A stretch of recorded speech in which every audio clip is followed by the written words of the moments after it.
Hello, everyone, and welcome to Spaceflight Now's live coverage of the latest mission from Vandenberg Space Force Base. I'm Will Robinson Smith, reporter with Spaceflight Now. So good to have you with us here on this Tuesday evening, September 2nd. We're broadcasting, as we always do, from the Spaceflight Now News Bureau here at NASA's Kennedy Space Center.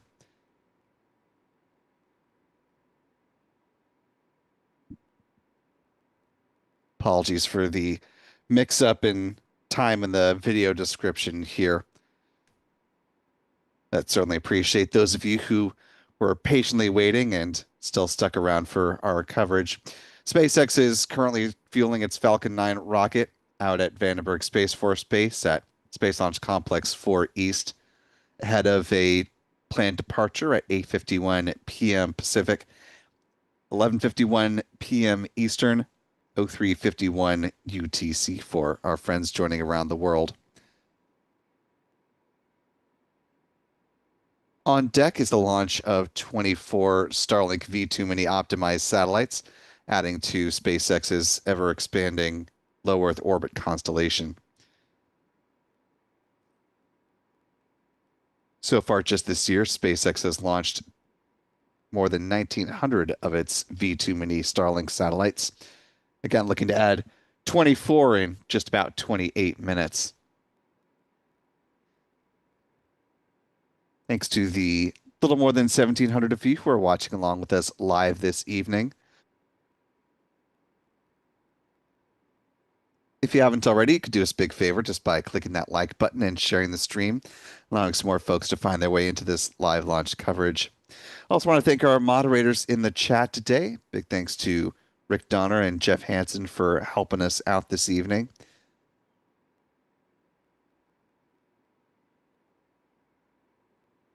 And if you do see any of the other mods cruise on in throughout the course of the broadcast, be sure to give them a big old Spaceflight Now hello. You can help make their job that much easier just by following our rules of the road here. We ask that you converse in English so that our moderators can respond as appropriate, that you refrain from delving into overt politics or religion, also that you hold off on typing in all caps. Emojis are perfectly fine, but we ask that you just don't create a huge block of them so it takes up a large percentage of the visual chat for folks. And last but certainly not least, that you treat each other with the kindness and respect that you yourself would like to be treated. We'll all get along swimmingly. Appreciate the gifting that's been happening at the early part of the chat today. Thanks to Rick Donner for gifting 5 Spaceflight Now memberships, and to Steven Strickland for gifting a membership as well. Really appreciate that from the two of you. To our 6 newest channel members, welcome aboard. We're glad to have you with us. I also want to welcome in Carrie Rencher, joining us with membership at the pad leader level. Channel membership comes with a number of perks, including discounts at our online shop, which is shop.spacelightnow.com. Access to our member-only videos here on YouTube, access to our members-only Discord server, and of course, the ability to watch all of our live launch liftoff moments from here in Florida in 4K.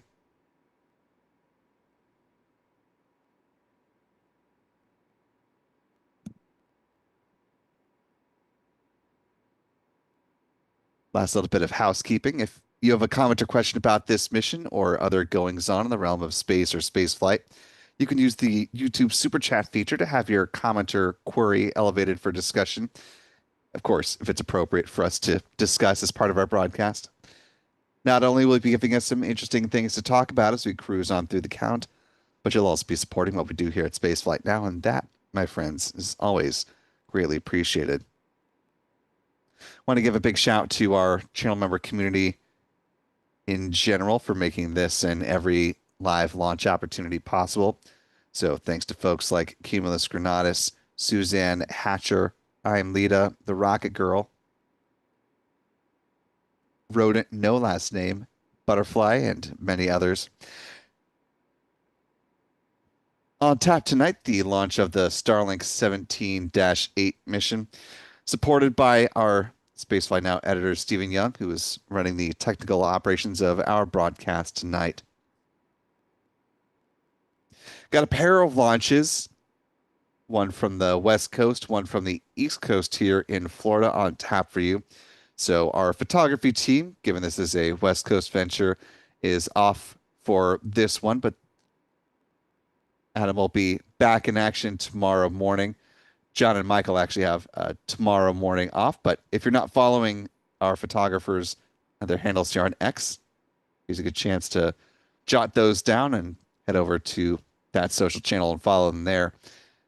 You can also find Spaceflight Now simply at Spaceflight Now. We are on X, Blue Sky, Threads, and Facebook.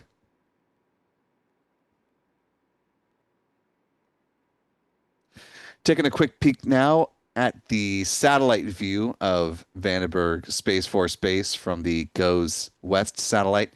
You can see towards the end of the loop, there's just that one pesky cloud that kind of bubbles up over the area of Vandenberg. So keep an eye on that.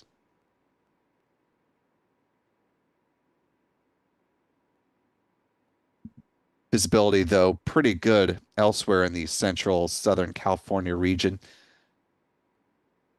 Today's Falcon 9 rocket is going to be making a southerly trajectory to send those 24 Starlink satellites into a polar orbit.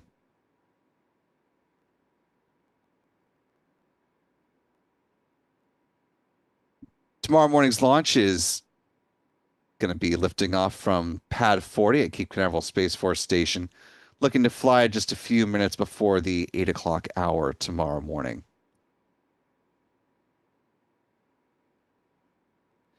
We're now T-minus 22 minutes, 39 seconds and counting away from the planned liftoff of this Falcon 9 rocket. So let's go ahead and take a beat to talk about the countdown timeline, the milestone still ahead for SpaceX as it's currently in the process of fueling its Falcon 9 rocket.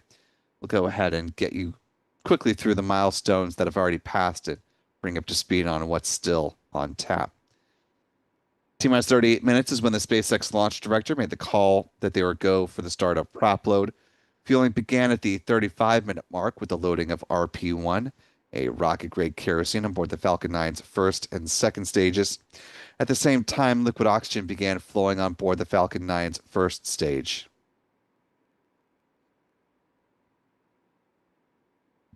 T-minus 30 minutes is when they started to load a cryogenic helium onto the pressure vessels for the Falcon 9's first stage. Same is true on the second stage, about 25 minutes out. That helium is important because it's used to pressurize the main propellant tanks during flight.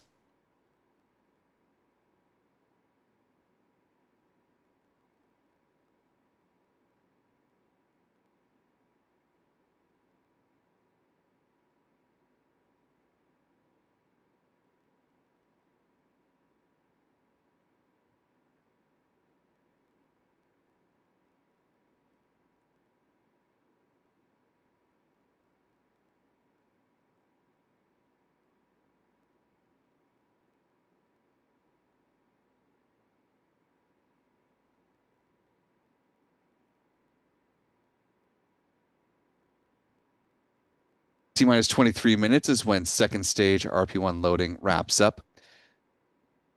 Milestone that we just entered, T-minus 20 minutes and 50 seconds, is when the strong back chill down process gets underway. At SpaceX thermally conditioning the feed lines there at Slick 4 East ahead of loading liquid oxygen aboard the rocket's second stage. Had we eyes on the rocket, we would be seeing that venting process lasting about 4 minutes in total, setting up liquid oxygen to flow on board the rocket's upper stage, starting at the T-minus 16-minute mark. Moving right along, T-minus 7 minutes is when the engine chill begins. This is SpaceX flowing a small amount of liquid oxygen through the plumbing and turbo pumps, and this helps protect the 9 Merlin 1D engines from the risk of thermal shock and damage during startup. 6 minutes before flight, the first stage kerosene tank is full. Then at T-minus 4.5 minutes, we'll see the retraction of the strong back. First, the clamp arms just beneath the payload fairings will open up, and then the transporter erector, the strong back, will recline about 13 degrees away from the Falcon 9 rocket. It stays in that position up to and through liftoff. 3 minutes before flight, the first stage liquid oxygen tank is full. Same is true on the second stage about a minute afterwards, at which point the Falcon 9 rocket is fully loaded with 1 million pounds of propellant. In the final 60 seconds, as we hear the call that the Falcon 9 is in startup, control of the countdown is handed over from the ground sequencer to the Falcon 9's onboard flight computers, and at the same time, the propellant tanks are brought up to flight pressure. SpaceX launch director will give their go for launch call at T minus 45 seconds. The engine ignition command is issued at T minus 3 seconds, and if all 9 Merlin engines ignite and are healthy and operate as expected, the command will be given for the hold down clamps to release the Falcon 9 rocket for a T0 liftoff. Coming up at 8:51 p.m. Pacific, 11:51 p.m. Eastern, 03:51 UTC, or just about 18 and a half minutes from now.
Just under a minute left on the big vent as SpaceX prepares to load liquid oxygen on board the rocket's second stage. Today's Falcon 9 rocket launch is set to be the 109th for the company so far this year.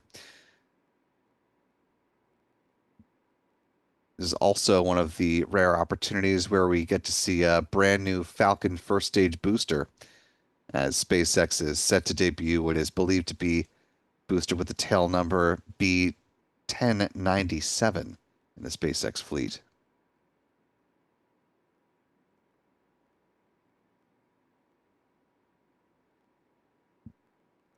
As we're getting ready to see that booster make its debut, let's go ahead and talk about where it's going to be flying once it leaves the pad. Talking a little trajectory, shall we?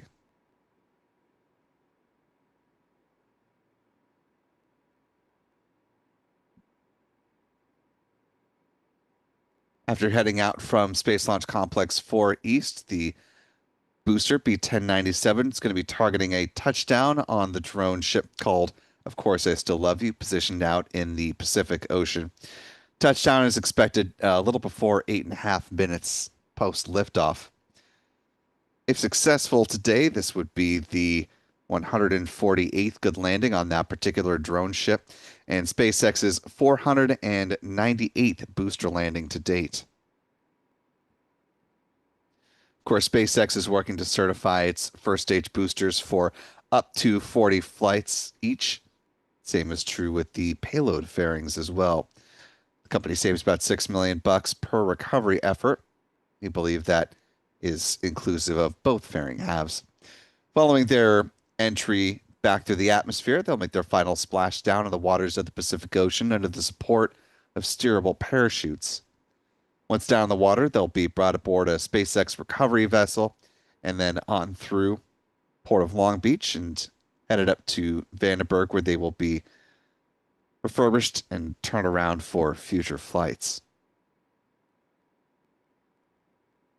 D-minus 15 minutes and counting on this particular mission.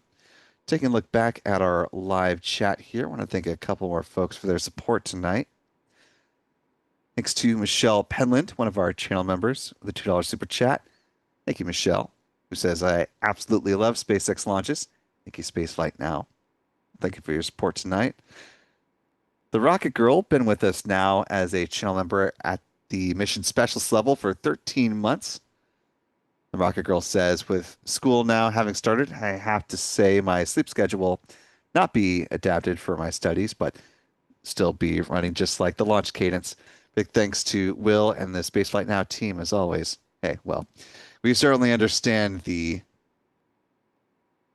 oddities that come with all these launches at odd times, so certainly feel you on having to adjust your sleep cycle. We'll be doing the same with these launches, one coming up in about 14 minutes, and of course, one just before 8 o'clock Eastern tomorrow. Jeff Hansen with a $10 super chat who says, Go Vandy, go SpaceX, go Falcon 9, go Starlink, Godspeed, baby bird, 1097.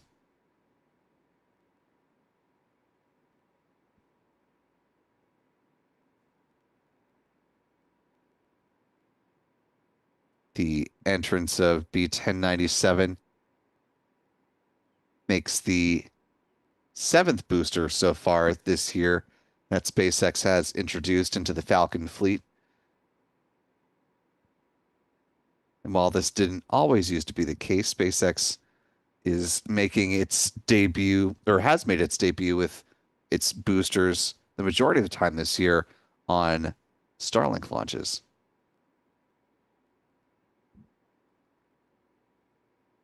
I want to thank Butterfly for being a member with us now for 20 months at the pad leader level.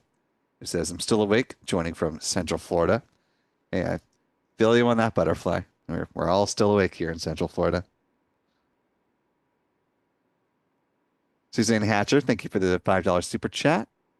Thank you as well to Cindy Kirkman for a $10 super chat. Thank you, Cindy. Also, thanks again to Suzanne for gifting a Spaceflight Now membership. Really appreciate that, Suzanne. We'll come back to the chat in just a little bit here, but first let's turn to the payload on board this Falcon 9 rocket. 24 Starlink satellites heading into that polar orbit today. This will be SpaceX's 78th Starlink launch of the year so far. These optimized versions of the Starlink V2 mini satellites, notably lighter than the predecessor version of the V2 minis. Still about 100 feet or 30 meters tip to tip with their solar panels unfurled. They use argon Hall effect thrusters for on-orbit maneuvering. They were built up in Redmond, Washington, which is near Seattle. And they'll be deployed at about 174 miles or 281 kilometers in altitude at a 97 degrees inclination.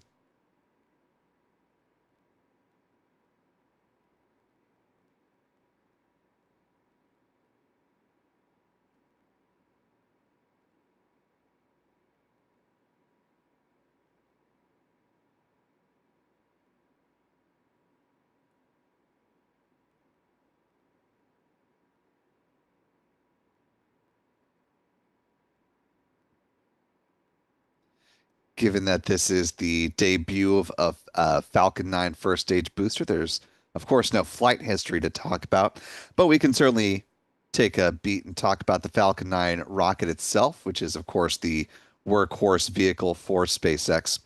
Standing at 70 meters or 229 feet in height, the rocket has a diameter of 3.66 meters or 12 feet. And for any of you who have the opportunity to visit Florida's Space Coast, you can usually get a pretty good view of a Falcon 9 rocket if you come up to the Port Canaveral area. A couple of restaurants that face the offloading zone where SpaceX brings its boosters back on the drone ship and then lays them down horizontally before transport over to its Hangar X site. Majority of a Falcon 9, of course, made up by the first stage. At the base of the rocket are the 9 Merlin engines, which give the rocket its name. Burns kerosene, RP1, alongside liquid oxygen and produces 1.7 million pounds of thrust at liftoff. Around the engine compartment are black carbon fiber landing legs that are used to land the first stage on the drone ship. Again, for those who may have just joined, SpaceX is using its currently only West Coast drone ship, which is, of course, I Still Love You. Above the first stage is the inner stage. This is a composite structure consisting of an aluminum honeycomb core, which is surrounded by carbon fiber. In that image on the right-hand side of your screen, you can see the deployable hypersonic grid fins. These are titanium winglets that provide stability and steering for the Falcon 9 as it comes back through the atmosphere, tail first like a big old dart heading towards the drone ship. At the top of the inner stage are three mechanical latches that attach to the vehicle's second stage. And at first stage main engine cutoff, high-pressure helium is used to release those latches, and four pneumatic pushers ensure a clean separation. Also, the second stage engine nozzle is housed safely inside the interstage adapter until the point of stage separation. Speaking of that second stage, the upper stage of the Falcon 9, powered by a single modified Merlin engine called a Merlin vacuum engine or an MVAC engine. It has a notably larger nozzle, which is optimized for burns in the vacuum of space, which, of course, gives it its name. It produces more than 220,500 pounds of thrust, and it will be fired twice on today's flight to place the 24 Starlink satellites into their intended orbit. Like with the first stage, the upper stage of the Falcon 9 also burns that combination of RP-1 and LOX. Following the deployment of the Starlink satellites, there will be one final burn, a deorbit burn, driving that upper stage back into the atmosphere where it's designed to burn up and help eliminate the risk of creating unnecessary space debris on this mission. Finally, at the top of the Falcon 9 stack are the payload fairings, which are currently encapsulating the satellites. The fairings are made up of a carbon composite material and stand 13.1 meters or 43 feet in height and are 5.2 meters or 17.1 feet in diameter. The two fairing halves will be recovered a little bit further downrange from where the first stage lands on the drone ship today.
Just about 6.5 minutes remaining in the count.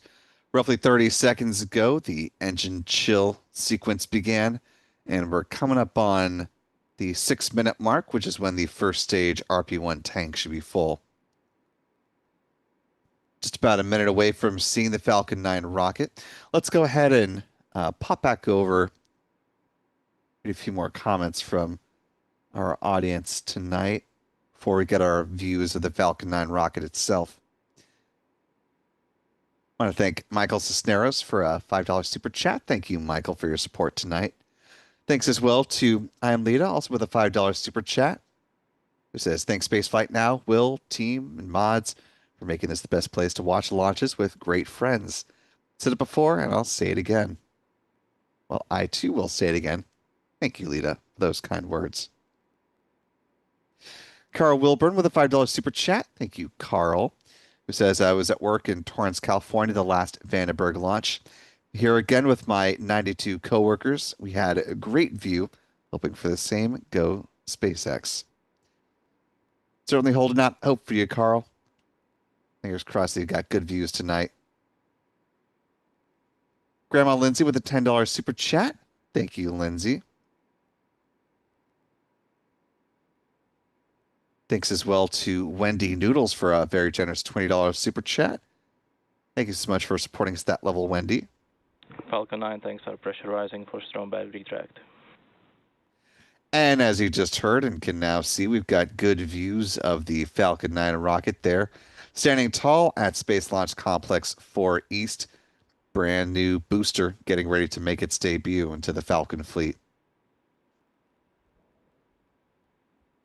Doesn't look like we can say the same for those payload fairings up top, though. They look like they've got a good bit of life on them. Strong back retract has started. With that call, the strong back retraction sequence getting underway. First, we will see the clamp arms just beneath the payload fairings open up, and then start to see the movement of the strong back away from the rocket, roughly 13 degrees. There you can make out through the vapor the nearest clamp arm opening up. We'll start to see that strong back recline momentarily. There it goes.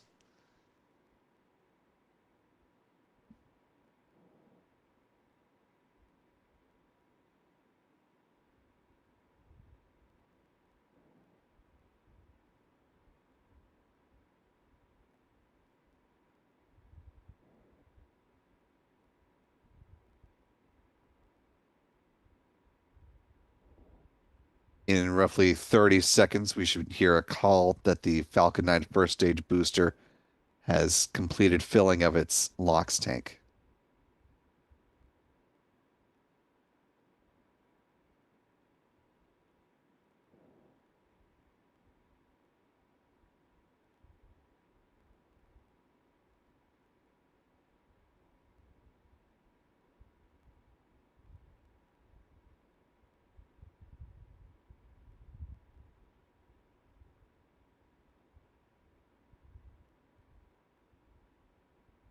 Stage 1 LOX load is complete.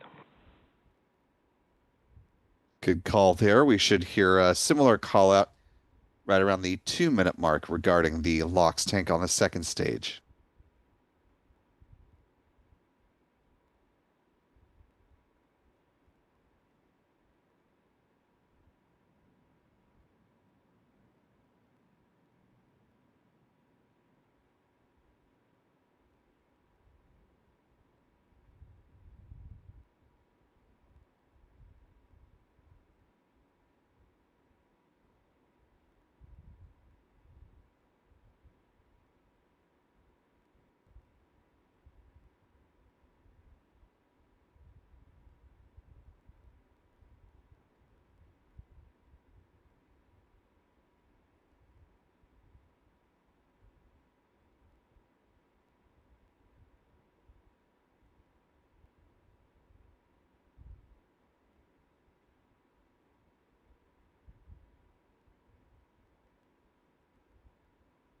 Stage 2 LOX load is complete.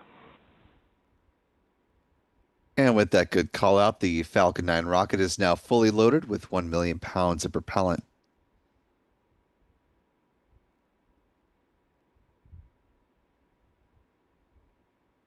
Gas launch closeouts.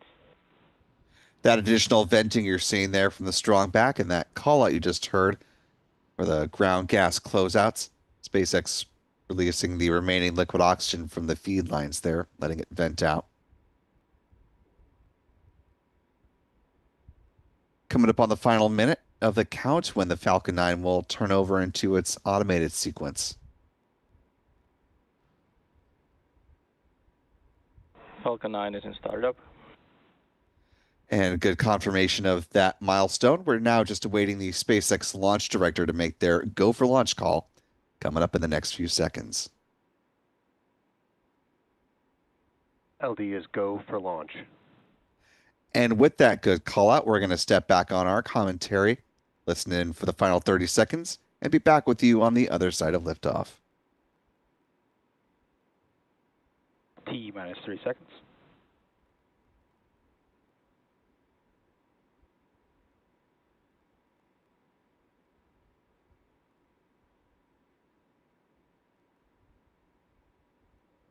T minus 15 seconds. T minus 10, 9, 8, 7, 6, 5, 4, 3, 2, 1. Ignition. And liftoff of Falcon 9. Go SpaceX, go Starlink.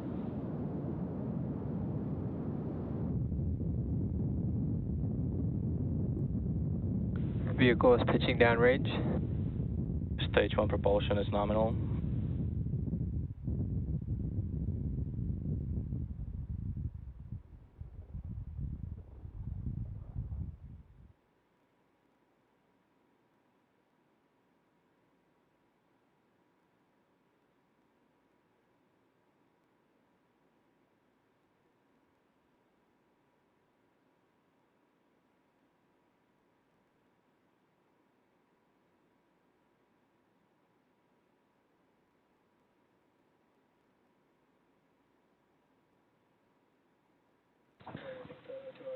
Vehicle is supersonic.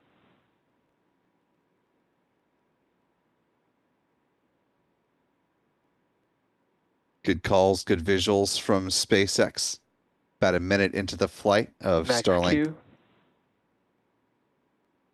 17-8, and as you just heard, max Q, the point of greatest aerodynamic pressure on the vehicle.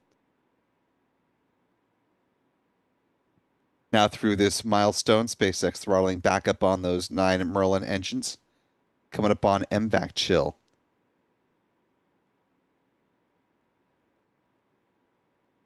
MVAC chill. There's that good call, the thermal conditioning of the Merlin vacuum engine on the second stage. We're coming up on a few events in fairly rapid succession. We'll see first stage main engine cutoff, or MECO, at about T plus 2 minutes and 25 seconds. That'll be followed by stage separation and then the ignition of that Merlin vacuum engine. Just a little past the 2.5-minute mark in this mission. Payload fairings will jettison just before the 3-minute point in flight. Less than 20 seconds to MECO.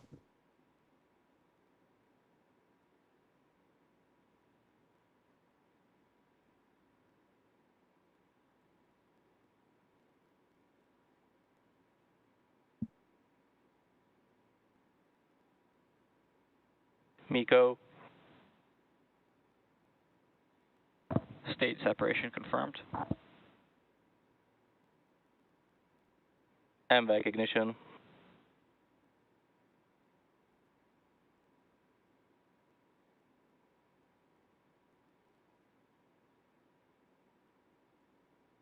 Good calls, good visuals there.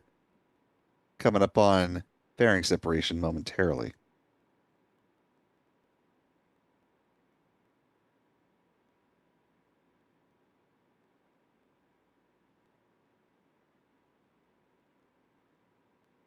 Fairing separation confirmed.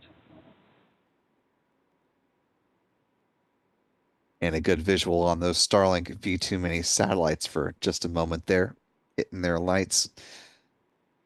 Now about 3.5 minutes into the mission so far. Coming up in now less than 3 minutes will be the start of the entry burn.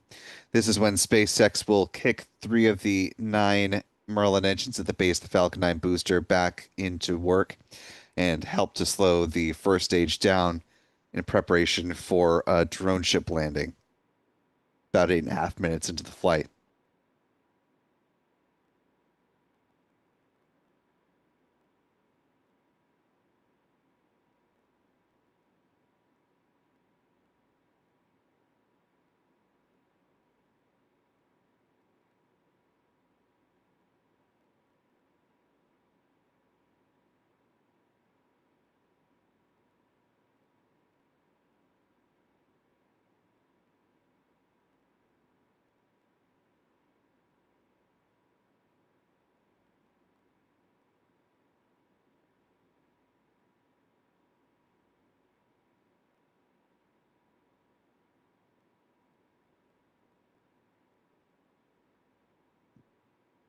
About 4.5 minutes into the mission now, you can see a good trajectory view there of both the first and second stages. The booster following that lower arc down towards the drone ship. Of course, I Still Love You, as the second stage carries on with the 24 Starlink satellites on board.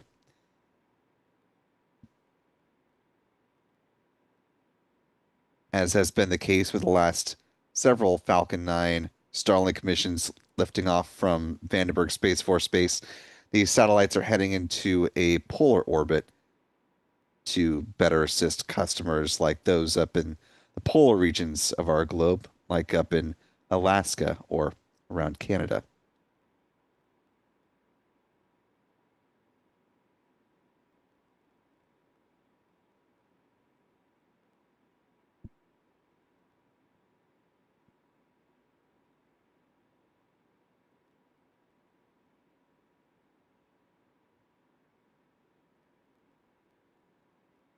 Less than 30 seconds away from the start of that entry burn. The burn itself will last less than 30 seconds as well.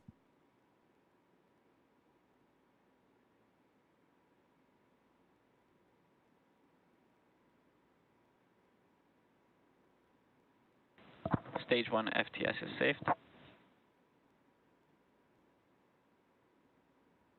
Stage 1 entry burn startup.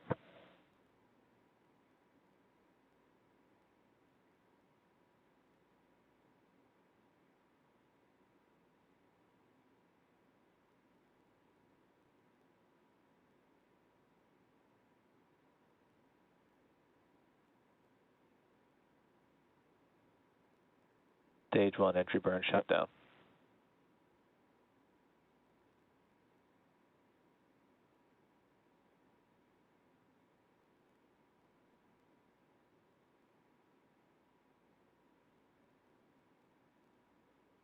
And with the conclusion of that entry burn, SpaceX is now preparing for the start of the landing burn, which is set to begin just before the 8-minute mark in this flight. So we're just roughly a minute away from the start of that single engine burn.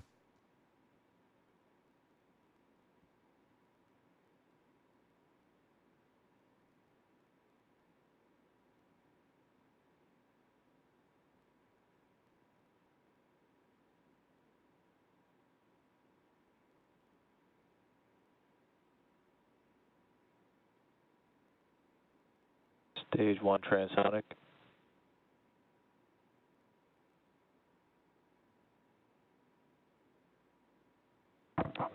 Stage 2 FTS is safe.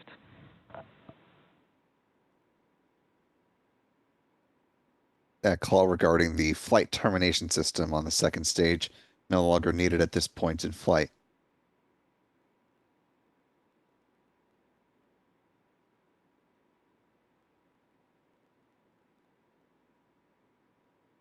Stage 1 landing burn. Stage 2 terminal guidance.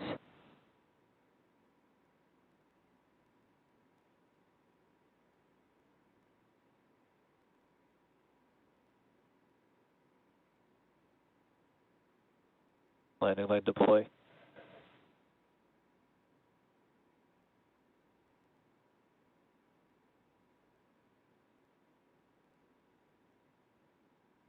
Stage 1 landing confirmed. And a good touchdown for what we believe to be B-1097, making its first trip to space and back.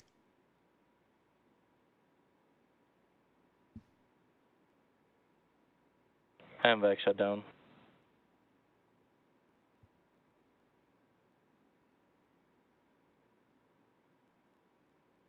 Nominal orbit insertion.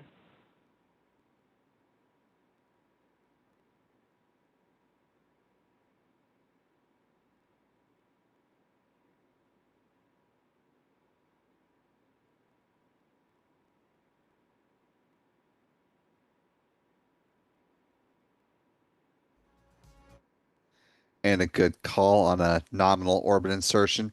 At this point, the upper stage of the Falcon 9 rocket will remain in a coast phase until about T plus 53 minutes and 34 seconds post liftoff. There will be a brief 1-second burn to circularize the orbit of that upper stage. And then the Starlink satellites are set to deploy from the upper stage at T plus 1 hour, 2 minutes, and 25 seconds. Before we get to our mission stats as they currently stand, I want to thank a few more folks for their support tonight. Thanks to Michael Dorn with a $20 super chat. Thank you, Michael, for supporting us at that level. Really appreciate that. Michael says, hello again from Redondo Beach, watching again from the balcony. Hope you got some good views from Redondo. Channel member Michael McRory with also a very generous $20 super chat. Thank you, Michael. Who says, hey, Will, I know time is brief tonight. Can you or any of the members briefly explain the nomenclature of Starlink missions 10-17, 13-1, etc.? There's a lot of wrong information on the internet. Well, thank you for that question. The nomenclature of the mission, so today's mission 17-8, for example, the 17 denotes the group that these particular satellites are a part of. The number afterward is the essentially just the launch or the mission order, and you'll see them go out of order, you might see, for example, we just had Starlink 10-11 that launched, and then we had 10-14, and tomorrow we have 10-22. They're targeting specific parts of any given orbital plane that they're sending their satellites into, and the group number denotes certain details about the inclination that the satellites are launching into. So, for example, the shell is a better way of describing that. So, for example, with Group 17, they're going into shell number 4 at a 97-degree inclination. Group 15 were part of shell number 3. It is a little confusing, I grant you. If you want kind of a nice visual breakdown of these various shells and the satellite number groups that they belong to, you can head on over to Jonathan McDowell has a really nice spreadsheet that gives you a good overview of the various launches and the satellites that have gone to each of these individual shells and the group numbers associated with them.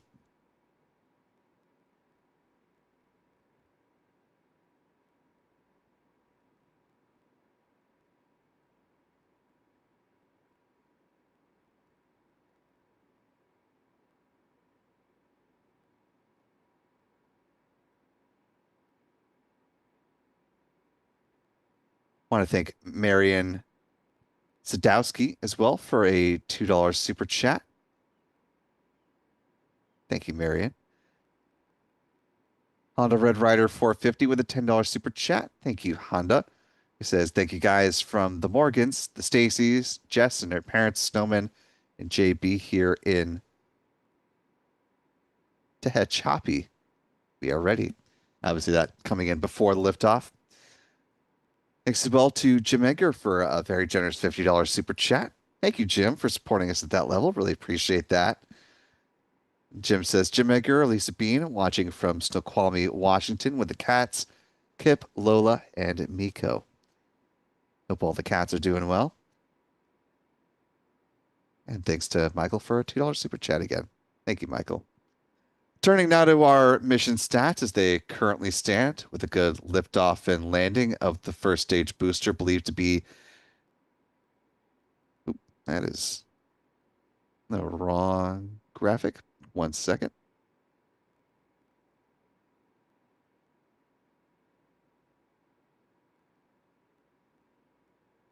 There we go. Had our first flight of the booster believed to be 1097. This was SpaceX's 526th Falcon 9 launch to date, the 109th for the company of the year so far. This is SpaceX's 158th orbital launch within the last 365 days, the 145th from Space Launch Complex 4 East for SpaceX, and the 213th overall orbital launch from this pad as well. Here's a look at the bar chart version of things for the Falcon family of rockets. SpaceX is still aiming for 170 missions before year's out with their Falcon rockets. Moving on to some recovery stats. Tonight's landing marked the 148th good touchdown on the drone ship called Of Course I Still Love You. This was SpaceX's 404th drone ship landing and their 498th booster landing to date. Finally, with some industry stats, this was the 40th orbital launch from California this year, the 115th from U.S. soil, the 127th from a U.S. rocket company, and the 198th orbital launch around the world. There have been 5 orbital mishaps so far this year. And here's where our pie chart now currently stands. And you'll note it's a little bit different than the last time we saw it, since earlier today there was a small rocket launch from Israel sending up a reconnaissance satellite. And that was the country's first orbital launch of the year from Israel.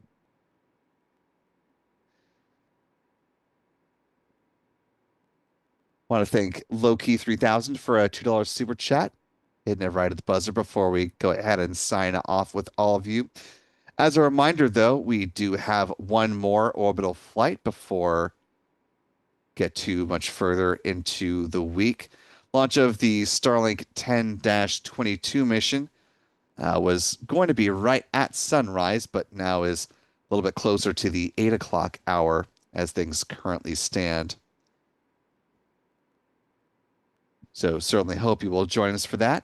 Hit that subscribe button if you haven't already and ring that bell icon so that you turn on notifications and you don't miss out when we are ready to go live and when we post new content here to the YouTube channel. I want to thank our moderators, Jeff Hansen and Rick Donner, for helping us out this evening. Really appreciate that. Also, thanks to our Spaceflight Now editor, Stephen Young, for running the technical operations of the broadcast.